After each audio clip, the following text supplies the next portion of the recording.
हमारे मन में गंदे विचार क्यों आते हैं? हम नहीं चाहते, पर फिर भी हमारे मन में गंदे विचार आते ही रहते हैं। लेकिन क्यों?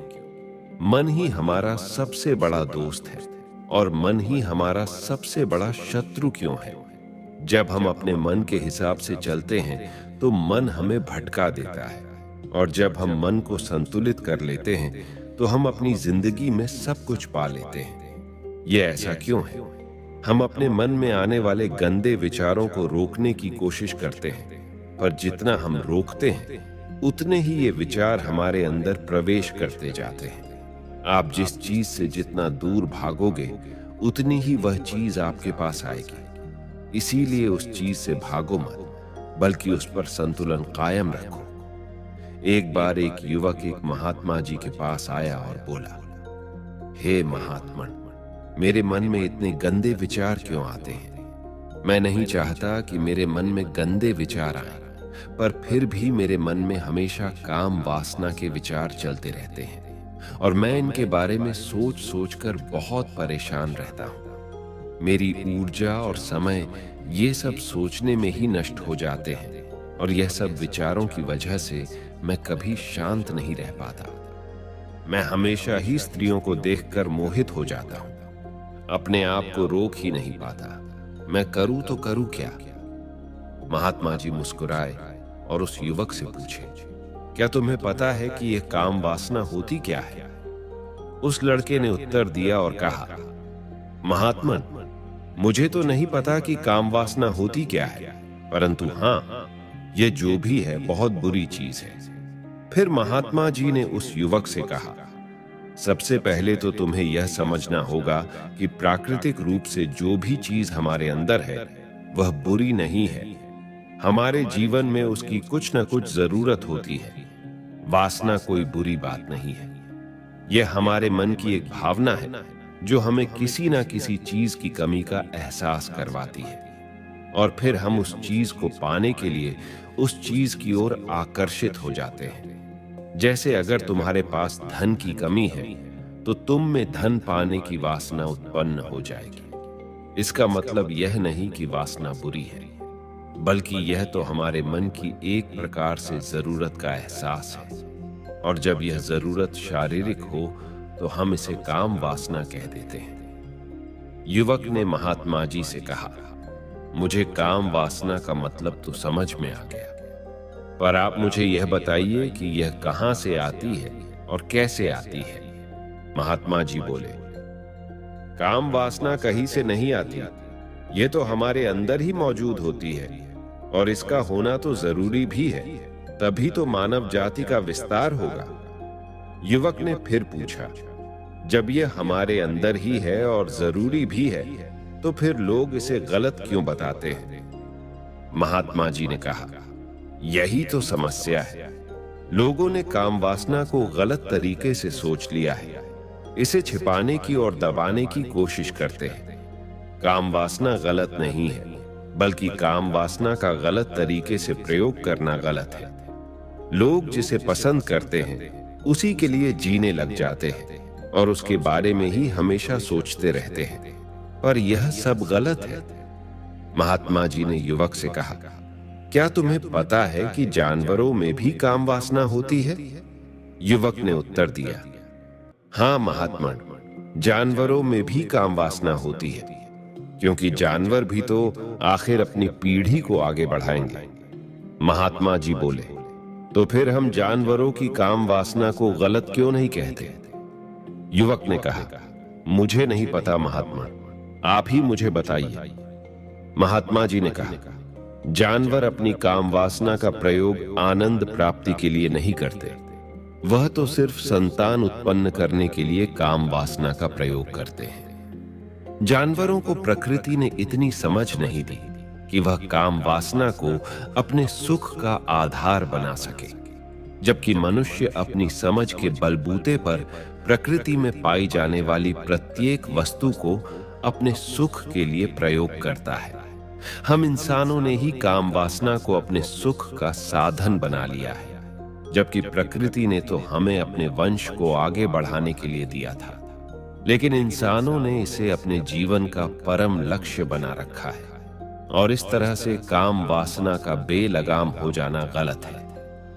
युवक ने महात्मा जी से पूछा, महात्मन, ये काम वासना हम पर हावी क्यों होती है और ये बेलगाम क्यों हो जाती है? तब महात्मा जी ने कहा, सुनो, अब जो मैं तुम्हें बताऊंगा उसे तुम ध्यान पूर्वक सुनना। काम वासना का सारा खेल तुम्हें समझ आ जाएगा। तुम्हें तुम्हारे सारे सवालों का जवाब मिल जाएगा। बस तुम्हें ध्यान से सुनकर समझना है। फिर महात्मा जी उस युवक को बताना शुरू करते हैं। एक बार की बात है, एक आश्रम में गुरु और उनके शिष्य रहते थे। शिष्य रोजाना आश्रम के बाहर स्थित गांव में भिक्षा लेने के लिए जाते थे। एक शिष्य जो गांव में भिक्षा लेने जाता था, उसके रास्ते में एक नदी पड़ती थी जिसे रोज पार करके भिक्षा लेने जाना पड़ता था। एक दिन उसने देखा कि एक लड़का पेड़ के पीछे छिपा है। वह लड़के के पास जाकर पूछा, भाई, तुम इस पेड़ के पीछे छिपकर क्या देख रहे हो? लड़के ने कहा, अरे तुझे नहीं दिख रहा क्या कि मैं क्या देख रहा हूं? तब शिष्य ने नदी की तरफ देखा तो वहां पर कुछ लड़कियां पानी भर रही थी। लड़कियां 17-18 साल की होंगी। तब शिष्य ने लड़के से कहा, अरे भाई, वहां पर तो लड़कियां पानी भर रही हैं, इसमें छिपकर देखने वाली क्या बात है? तब वह लड़का शिष्य की तरफ देखकर कहता है, अरे पागल, तुम्हें दिखाई नहीं दे रहा क्या? जरा उन परियों को ध्यान से देखो, कैसे नदी से पानी निकाल रही है। जरा उनकी अदाओं को देखो, उनके कोमल शरीर को देखो, उनकी पतली कमर को देखो, मटके को उठाते समय कैसे बल खाती है, और जब उनके बाल उनकी कमर पर लहराती है तो मानो सुंदरता बिखर पड़ती है। इतना सुनने के बाद वह शिष्य फिर से नदी की तरफ देखता है और इस बार वह देखता ही चला जाता है। वह शिष्य मन ही मन सोचता है, मैं जो भी कर रहा हूं वह सही नहीं है, मुझे यहां से चले जाना चाहिए। और फिर वह जल्दी से वहां से चला जाता है। कुछ समय बाद वह आश्रम पहुंचता है और आश्रम के कार्यों में लग जाता है। लेकिन जो अभी वह देख कर आया था वही उसकी आंखों के सामने बार बार आ रहा था। अभी तक तो उसे कुछ भी नजर नहीं आ रहा था और वह बिल्कुल निर्भय था और उसे किसी बात का कोई डर भी नहीं था। लेकिन अब वह भी छुपकर उन लड़कियों को देखने लगा जैसे उसने कोई अपराध कर दिया हो।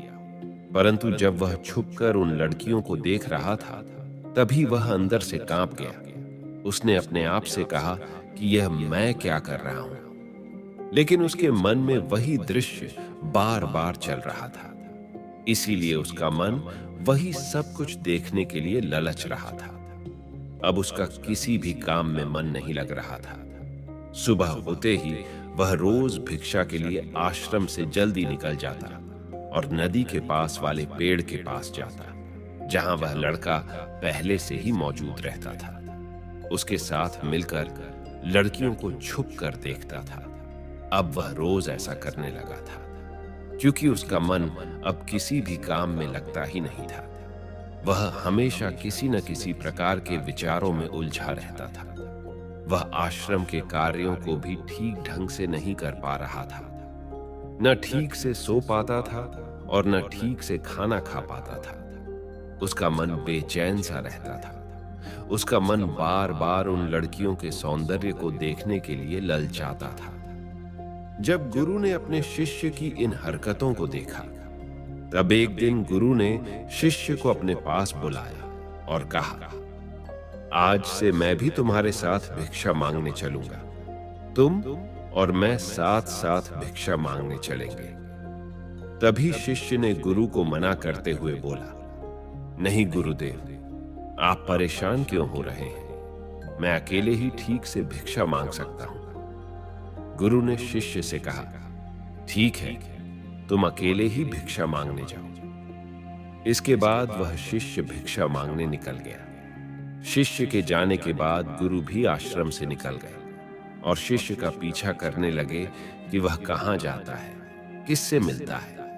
ये सब देखने के लिए उसके पीछे पीछे चलने लगे।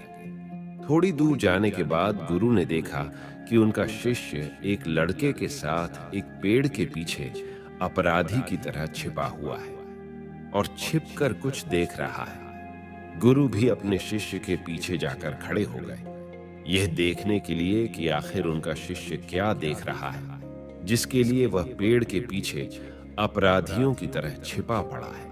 गुरु ने देखा कि उनका शिष्य पेड़ के पीछे छिपकर लड़कियों को देख रहा है जो नदी से पानी भर रही थी।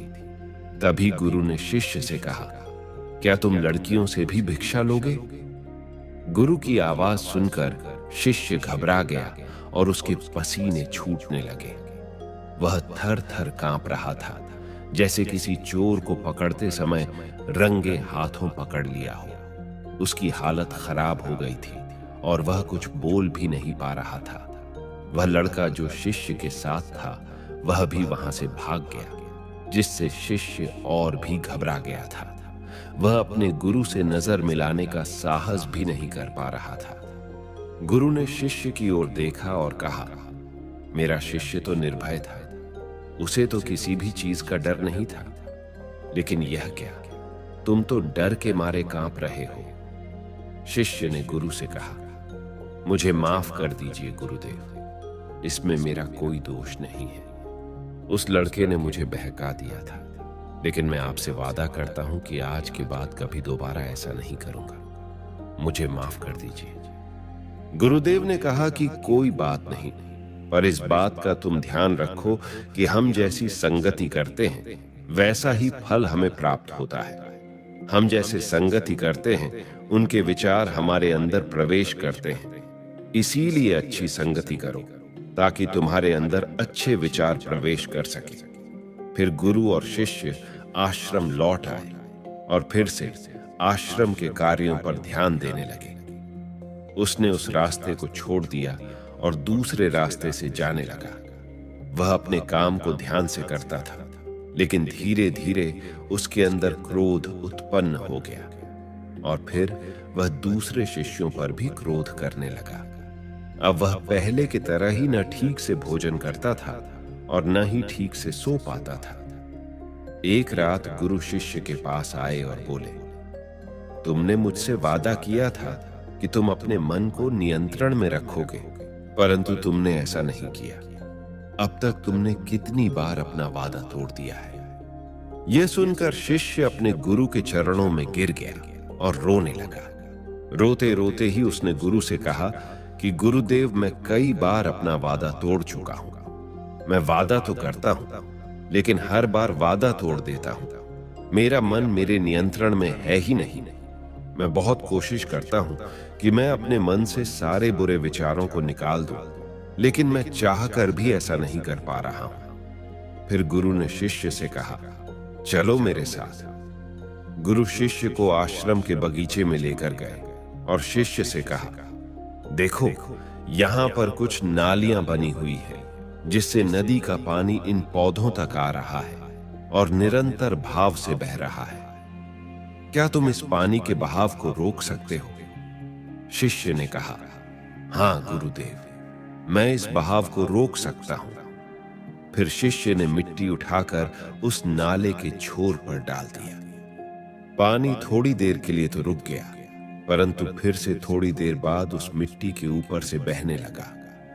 तब गुरु ने शिष्य से कहा, अरे यह क्या, यह पानी तो रुका ही नहीं। शिष्य ने फिर से नाली में कंकर पत्थर डाल दिया, जिससे थोड़ी देर के लिए पानी रुक गया, लेकिन इस बार भी उन कंकर पत्थर के ऊपर से बहने लगा। गुरु ने कहा, शिष्य, यह क्या हुआ? पानी तो फिर से आ गया। तुम तो बोल रहे थे कि तुम इसे रोक दोगे। क्या हम किसी चीज को पूरी तरह से रोक सकते हैं? तब शिष्य ने कहा, कोई बात नहीं गुरुदेव, मैं इस पानी को तो रोक कर ही दिखाऊंगा। फिर वह एक बड़ा सा पत्थर लेकर आया और उसे नाली में डाल दिया। इस बार पानी रुक गया। तब शिष्य ने गुरु से कहा, देखा गुरुदेव, मैंने कहा था ना कि पानी को रोक दूंगा। आपकी बात मैंने पूरी कर दी। गुरु मुस्कुराए और बोले, जरा ध्यान से देखो, पानी सचमुच रुक गया है क्या? वह तो पीछे की नाली तोड़कर बाहर आ गया और अगल बगल से बह रहा है। और ध्यान से देखो, इस पत्थर के आगे भी आ गया और यह अपना रास्ता बदलकर फिर से आगे की तरफ बह जाएगा। फिर थोड़ी देर बाद ऐसा ही हुआ। फिर गुरु ने शिष्य को समझाया, तुम्हारे साथ भी तो ऐसा ही चल रहा है। तुम बार बार प्रयास कर रहे हो, बड़े से बड़ा प्रयास कर रहे हो, पर हर बार तुम्हारा प्रयास टूट जा रहा है और यह हमेशा टूटता ही रहेगा। यह पत्थर तुम्हारा प्रयास है और यह पानी तुम्हारे विचार। तुम कितना भी बड़ा पत्थर रख लो, लेकिन पानी तो अपना रास्ता बना ही लेता है।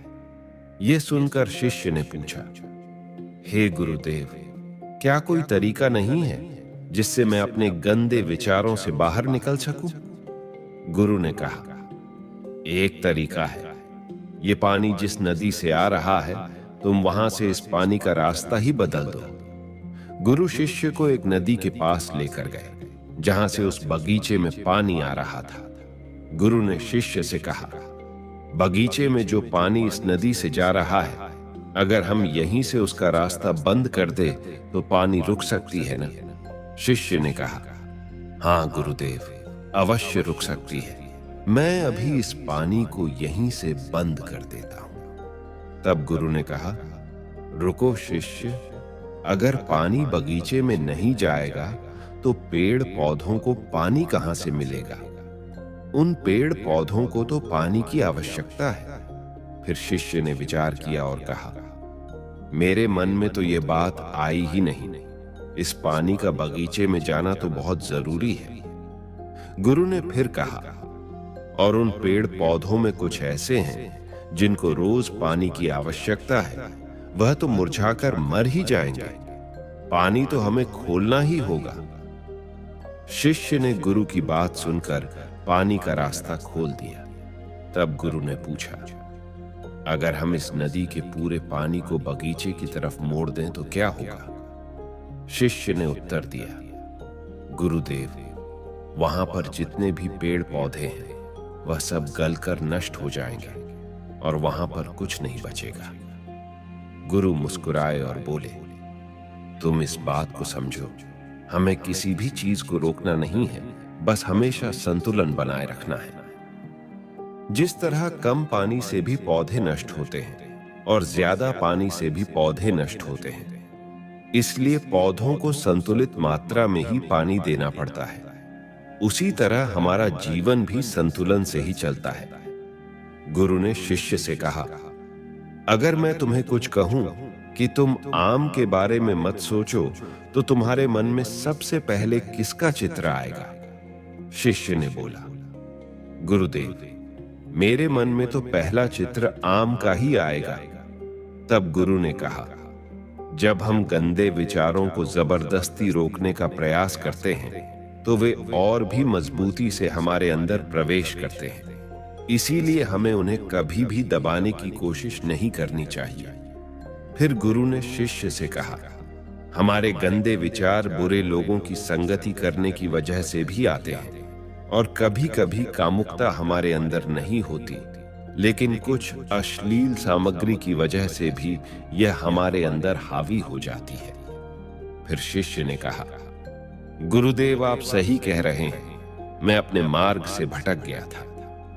फिर वह शिष्य उस रात बहुत ही चैन की नींद सोया। सुबह अपने कार्यों को पूरे मन से किया और भिक्षा लेने के लिए उसी रास्ते से गया जहां वह लड़का आज भी पेड़ के पीछे छुपकर उन लड़कियों को देख रहा था।